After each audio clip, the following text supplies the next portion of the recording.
আসসালামু আলাইকুম। ২৭টি পদে চট্টগ্রাম বিশ্ববিদ্যালয়ে একটি নিয়োগ বিজ্ঞপ্তি প্রকাশ করা হয়েছে। যেখানে নারী ও পুরুষ উভয় প্রার্থী আপনারা আবেদন করতে পারবেন। আবেদন শেষ কবে? অর্থাৎ আবেদনপত্র আপনি কত তারিখের মধ্যে জমা দিতে হবে? আবেদন ফি কত টাকা করে? এই সব কিছু ইনশাআল্লাহ এই ভিডিওতে দেখানো হবে। আশা করি আপনারা ধৈর্য সহকারে এই ভিডিওটি দেখবেন। আর মূল ভিডিওটি শুরু করার আগে বলে নিচ্ছি, আপনারা যারা আমার চ্যানেলে নতুন এসেছেন, আপনারা চাইলে আমার চ্যানেলটি সাবস্ক্রাইব করে রাখতে পারেন, যাতে করে পরবর্তী ভিডিওটি আপলোড করার সাথে সাথে আপনাদের কাছে একটি নোটিফিকেশন চলে যায়। তো প্রিয় চাকরি প্রত্যাশী বন্ধুরা, এই বিজ্ঞপ্তিতে যেই পদের কথা উল্লেখ করা হয়েছে, যেই পদগুলোর কথা উল্লেখ করা হয়েছে, প্রথম যে পদটি রয়েছে সেটি হচ্ছে যে কম্পিউটার অপারেটর। অর্থাৎ কম্পিউটার অপারেটর এই পদের জন্য আপনার যেই দপ্তরে চেয়েছে সেটি হচ্ছে রেজিস্ট্রার দপ্তরে চেয়েছে, যার পদের সংখ্যা হচ্ছে একটি, যেটি কিনা স্থায়ীভাবে নেওয়া হবে, যার বেতন স্কেল হচ্ছে আপনার 2015 অনুসারে 12,500 থেকে শুরু করে 30,230 টাকা পর্যন্ত পাবেন। এরপরে যে দ্বিতীয় পদের কথা উল্লেখ করা হচ্ছে উচ্চমান সহকারী, যেটা হচ্ছে ব্যবসায় প্রশাসন অনুষদ অর্থাৎ দপ্তরে, যেটির বিভাগে, যেটি হচ্ছে পদের সংখ্যা হচ্ছে একটি, যা এটিও কিন্তু স্থায়ী। আর যেটি হচ্ছে যে আপনার 11,000 থেকে শুরু করে 26,590 টাকা পর্যন্ত পাবেন। অর্থাৎ এখানে যে যতগুলো পদ রয়েছে সবগুলো পদ কিন্তু স্থায়ীভাবে কিন্তু আপনার নেওয়া হবে। এখন আসেন, তৃতীয় যে পদের কথা উল্লেখ করা হচ্ছে সেটা হচ্ছে উচ্চমান সহকারী। এটি কিন্তু পরীক্ষা নিয়ন্ত্রণ অধিদপ্তরে, এর আগেরটি ছিল কিন্তু ব্যবসা প্রশাসন অনুষদ বিভাগে, আর এটি হচ্ছে পরীক্ষা নিয়ন্ত্রণ দপ্তরে নেওয়া হবে, যার পদের সংখ্যা একটি, যার বেতন স্কেল হচ্ছে 11,000 থেকে শুরু করে 26,590। চতুর্থ যে পদের কথা উল্লেখ করা হচ্ছে billing printer and computer technician, যার পদের সংখ্যা হচ্ছে অর্থাৎ যার দপ্তর হচ্ছে প্রকৌশল দপ্তরে নেওয়া হবে, যার পদের সংখ্যা একটি, যার বেতন স্কেল হচ্ছে যে আপনার 11,000 থেকে শুরু করে 26,590 টাকা পর্যন্ত। তারপর বলা হচ্ছে যে 5 নম্বরে যেটি বলা হচ্ছে সিনিয়র কম্পাউন্ডার, যার চিকিৎসা কেন্দ্রতে ওকে নেওয়া হবে, যার পদের সংখ্যা হচ্ছে একটি, যার বেতন স্কেল হচ্ছে 11,000 থেকে শুরু করে 2,590 টাকা, 26,590 টাকা পর্যন্ত পাবেন। তারপরে যে পদের কথা উল্লেখ করা হচ্ছে সেটি হচ্ছে কম্পিউটার ল্যাব সহকারী, যেটির বিভাগ হচ্ছে ফিশারিজ বিভাগে নেওয়া হবে, যার পদের সংখ্যা একটি, যার বেতন স্কেল হচ্ছে 11,000 থেকে শুরু করে 26,590 টাকা পর্যন্ত। তারপরে যে পদটি উল্লেখ করা হচ্ছে স্টোর কিপার, যেটির বিভাগ হচ্ছে যে আপনার উদ্ভিদ বিজ্ঞান বিভাগে নেওয়া হবে, যার পদের সংখ্যা একটি, যার বেতন স্কেল হচ্ছে 11,000 থেকে শুরু করে 26,590 টাকা পর্যন্ত।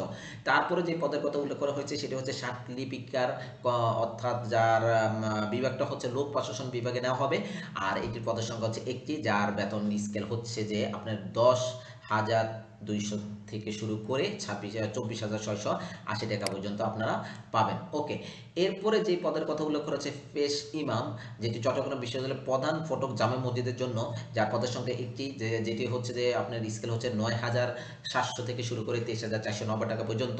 তারপরে যে পদের কথা উল্লেখ করা হচ্ছে নিম্ন সহকারী, যেটি কিনা রেজিস্ট্রার দপ্তরে অর্থাৎ নেওয়া হবে, যার পদের সংখ্যা হচ্ছে একটি, যার বেতন স্কেল হচ্ছে 9,300 থেকে শুরু করে 22,490 টাকা পর্যন্ত। 12 নম্বরে যে পদের কথা উল্লেখ করা হয়েছে সেটি হচ্ছে ইসিজি টেকনিশিয়ান, যেটি কিনা চিকিৎসা কেন্দ্রের জন্য নেওয়া হবে, যার পদের সংখ্যা হচ্ছে একটি, যার বেতন স্কেল হচ্ছে 9,300 থেকে শুরু করে 22,490 টাকা পর্যন্ত। এরপরে যেই পদের সংখ্যা উল্লেখ করেছে ড্রেসার, যেটি হচ্ছে যে চিকিৎসা কেন্দ্রের জন্য নেওয়া হবে, যার পদের সংখ্যা হচ্ছে যে একটি, যার বেতন স্কেল হচ্ছে 9,300 থেকে শুরু করে 22,490 টাকা পর্যন্ত।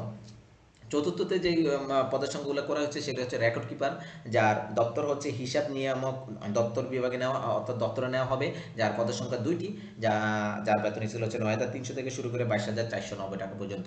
এইভাবে আপনার অসংখ্য অর্থাৎ 25টা পদ রয়েছে এখানে। 25টা পদের জন্য তাদের বিভিন্ন দপ্তর রয়েছে, তারপরে তাদের অর্থাৎ কয়জন নেওয়া হবে এগুলো কিন্তু এখানে রয়েছে।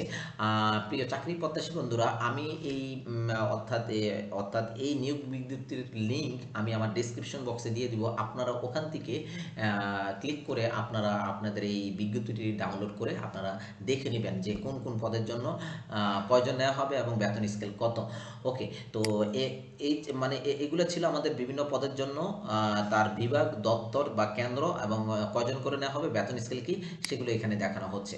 এরপর আসেন, প্রত্যেকটা পদের জন্য আলাদা আলাদা যে শিক্ষাগত যোগ্যতা অভিজ্ঞতা রয়েছে রয়েছে সেগুলো কিন্তু এখানে কিন্তু রয়েছে। দেখুন ক্রমিক নং 1 পদের জন্য অর্থাৎ 1 নং পদের জন্য কি ধরনের যোগ্যতা চেয়েছে সেগুলো কিন্তু এখানে রয়েছে, এবং ক্রমিক 2 এবং 3 নং পদের জন্য কি কি যোগ্যতা বা অভিজ্ঞতা চেয়েছে সেগুলো কিন্তু এখানে কিন্তু উল্লেখ রয়েছে। তেমনি করে 3 নং এরপর 4 নং ক্রমিক নং 4 নং পদের জন্য কি কি ধরনের যোগ্যতা এবং অভিজ্ঞতা চেয়েছে সেগুলো কিন্তু এখানে উল্লেখ রয়েছে। ক্রমিক নং 5 অর্থাৎ তেমনি করে এখানে অভিজ্ঞতা যোগ্যতা রয়েছে। তেমনি করে আপনাদের একদম ক্রমিক অর্থাৎ 25টি পদের জন্য আপনাকে কি কি ধরনের যোগ্যতা অভিজ্ঞতা রয়েছে এগুলো কিন্তু এখানে আছে, উল্লেখ করা আছে। জাস্ট আপনারা এই নিয়োগ বিজ্ঞপ্তিটি ডাউনলোড করে আপনারা একটু পড়ে নেবেন যে কোন কোন পদের জন্য কোন কোন যোগ্যতা চেয়েছে। এরপর আসেন এই আপনি আপনি যেই পদের জন্য আবেদন করবেন, আবেদন করার সময় আপনাকে অবশ্যই সেটি তাদের নিজস্ব যেই ঠিকানা রয়েছে সেই ঠিকানা পাঠাতে হবে। এখন আসেন সেটি কিভাবে পাঠাবেন।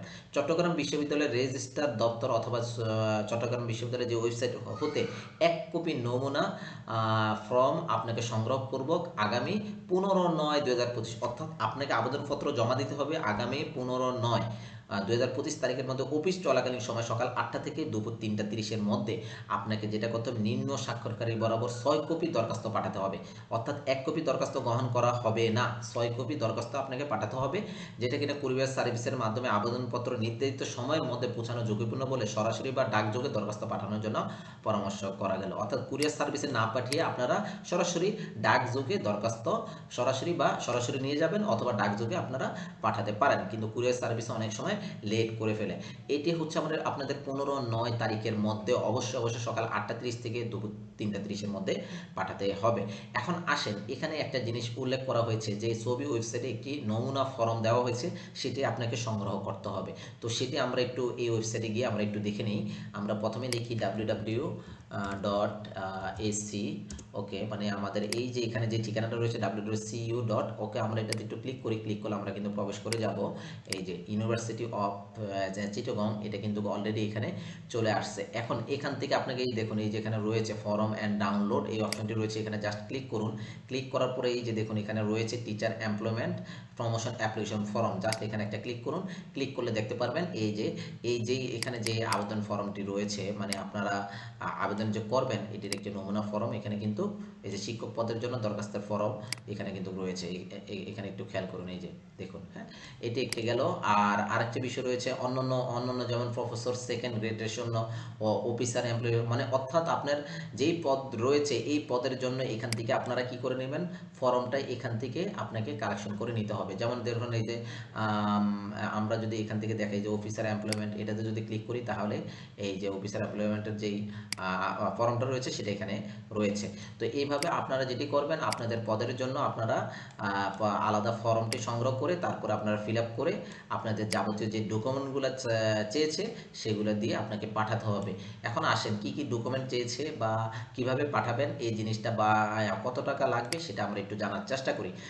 তো দেখুন আপনাকে যেটি করতে হবে সেটি হচ্ছে যে অগ্রণী ব্যাংকের যে কোনো শাখা হতে রেজিস্টার অর্থাৎ রেজিস্টার চট্টগ্রাম বিশ্ববিদ্যালয়ের অনুকূলে অগ্রণী ব্যাংক পিএলসি চট্টগ্রাম বিশ্ববিদ্যালয়ের শাখা চট্টগ্রামের ঠিকানায় প্রদত্ত দরখাস্তের ফি বাবদ 400 টাকা, 400 টাকার ব্যাংক ড্রাফট করতে হবে বা ফেয়ার করতে হবে, এবং সাম্প্রতিককালে তোলা পাসপোর্ট সাইজের 3 কপি ছবি, সত্যায়িত ছবি লাগবে, সকল শিক্ষাগত যোগ্যতার সনদ লাগবে, অভিজ্ঞতার সনদ লাগবে, কম্পিউটারের প্রশিক্ষণ সনদ, জাতীয় পরিচয়পত্র, জাতীয় জন্ম নিবন্ধন সনদ, জাতীয় সনদের সত্যায়িত ছায়ালিপি অবশ্যই দরখাস্তের সঙ্গে যুক্ত করতে হবে, অন্যথা দরখাস্ত বাতিল করে গণ্য হবে। অর্থাৎ এখানে যা যা চেয়েছে সব কিছু আপনাকে কি করতে হবে, ইনক্লুড করে নিতে হবে আবেদনপত্রের সাথে। প্রার্থী তার আবেদনে কোনো অর্জিত শিক্ষাগত যোগ্যতা, প্রশিক্ষণ ইত্যাদি বিষয় গোপন করে থাকলে পরবর্তীতে নিয়োগপ্রাপ্ত হলেও এই সকলের শিক্ষাগত যোগ্যতা তার চাকরি জীবনে কোনো পদোন্নতি বা নিয়োগের ক্ষেত্রে গণনা করা হবে না। তাহলে বোঝা গেল আপনার যে যোগ্যতা চেয়েছে, আপনার যদি যে যোগ্যতা রয়েছে এর চেয়ে বেশি, আপনি সবগুলা তথ্য বা সবগুলা কাগজপত্র আপনাকে অর্থাৎ সাবমিট করতে হবে, নয়তো পরবর্তীতে আপনার এই অন্যান্য যোগ্যতাগুলো এখানে কাউন্ট করা হবে না। কোনো বিভাগ বা ইনস্টিটিউট হল বা দপ্তরের পদের জন্য আবেদন করেছেন তা অবশ্যই উল্লেখ করতে হবে। প্রত্যেক পদের জন্য আলাদাভাবে দরখাস্ত জমা দিতে হবে। তাহলে আপনি কিন্তু একাধিক পদের জন্য কিন্তু আবেদন করতে পারবেন। অর্থাৎ আপনি কিন্তু একাধিক পদের জন্য কিন্তু আবেদন করতে পারবেন। কিন্তু আবেদন করতে গেলে আপনাকে আলাদাভাবে দরখাস্তটা কি করতে হবে, জমা দিতে হবে। একটি দরখাস্তে একাধিক অফিস বা পদের নাম উল্লেখ করা যাবে না। অর্থাৎ একটি দরখাস্তে একাধিক অফিস বা পদের নাম উল্লেখ করা যাবে না, আলাদা করতে হবে। ফি ছাড়া নির্ধারিত তারিখের পর প্রাপ্ত দরখাস্ত বা উপরে বর্ণিত ব্যাংক ব্যতীত অন্য কোনো ব্যাংকের ড্রাফট বা পে অর্ডার গ্রহণ করা হবে না। এখানে সেটি কিন্তু বলে দেওয়া হয়েছে। চাকরিরত প্রার্থীকে অবশ্যই যথাযথ কর্তৃপক্ষের মাধ্যমে আবেদন করতে হবে।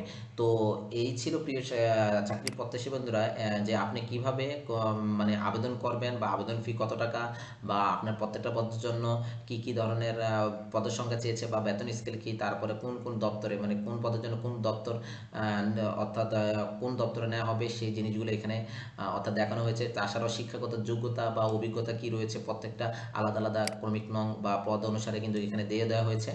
আপনারা যদি এই ভিডিওটি ভালো লেগে থাকে তাহলে অবশ্যই এই ভিডিওটি লাইক কমেন্ট শেয়ার করতে ভুলবেন না।